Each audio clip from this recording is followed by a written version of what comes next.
Jadi ini memang upaya yang kita lakukan untuk menjaga keamanan dari menu yang disajikan oleh dapur umum buat para pengungsi. Di mana kita menjaga kerawanan-kerawanannya agar tidak ada racun yang bisa menyebabkan sakit bagi para pengungsi ya.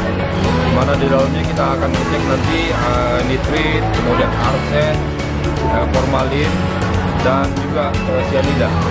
Nah, ini akan dilaksanakan setiap hari, di mana setiap waktu masak akan dilakukan security food dengan melakukan pengecekan terkait kandungan-kandungan yang ada di dalam.